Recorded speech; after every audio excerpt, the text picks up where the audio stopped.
প্রথমেই ধাক্কা। স্বপ্ন ছিল বিশাল, কিন্তু শুরুতেই এলো মোচড়। জিয়াউর রহমান নামে এই ব্যক্তি স্থানীয়ভাবে সহজলভ্য এক জাতের আঙুরের চারা রোপণ করেছিলেন। ভেবেছিলেন হবে নতুন সম্ভাবনার পথ চলা। আমার মনের থেকে একটা ছিল, স্বপ্ন ছিল যে আমি একটা ফলের বাগান করব।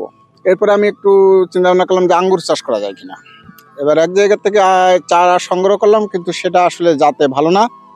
সেটা উচ্ছেদ করে দিয়ে আবারও এই জাত ম্যানেজ করে নিয়ে এবারই আমি সফল ইনশাল্লাহ। কিন্তু ফল হলো ঠিক উল্টো। গাছগুলো ফল দিল না, বরং ডেকে আনলো লোকসানের দীর্ঘশ্বাস। মুখ থুবড়ে পড়লো এক কৃষকের স্বপ্ন। আসলে কি, আমি তো গতবার পুরাটাই লস খাইছি, এখন সেইটা সহ এবছর আমার হয়তো বা খরচ উঠে অল্প কিছু থাকবে। তবে হেরে যাওয়ার মানুষ নন জিয়াউর। একেবারে গোড়া থেকে শুরু করলেন নতুন করে। সমস্ত গাছ কেটে ফেললেন সাহসের সঙ্গে। এবার লক্ষ্য উচ্চতর। ইউক্রেন থেকে আনালেন একুনু বাইকুনুর জাতের উন্নত মানের চারা। 24% জমি সাজালেন নতুন করে, আর সেই জমিতেই যেন ফুটল ভাগ্য ফুল। একুনু বাইকুনুর, এটা কোন দেশ? এটা ইউক্রেন। এখন তার বাগানে গাছে গাছে থোকায় থোকায় ঝুলছে রসালো আঙুর। এমন ফলন যে এবার পুরো জমি থেকেই লাভের মুখ দেখছেন তিনি বললেন, প্রথমবার যদি লস না হতো তাহলে এবছর 3 থেকে 3.5 লাখ টাকা লাভ হতো না।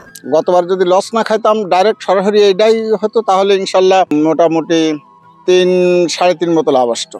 কেবল ফল বিক্রি করেই থেমে যাননি জিয়াউর রহমান। নিজের বাগান থেকেই কলম করে তৈরি করছেন নতুন চারা, আর সেই চারা ছড়িয়ে দিচ্ছেন আশপাশের কৃষকদের মধ্যে। যেন নিজেই হয়ে উঠেছেন সম্ভাবনার একজন দূত।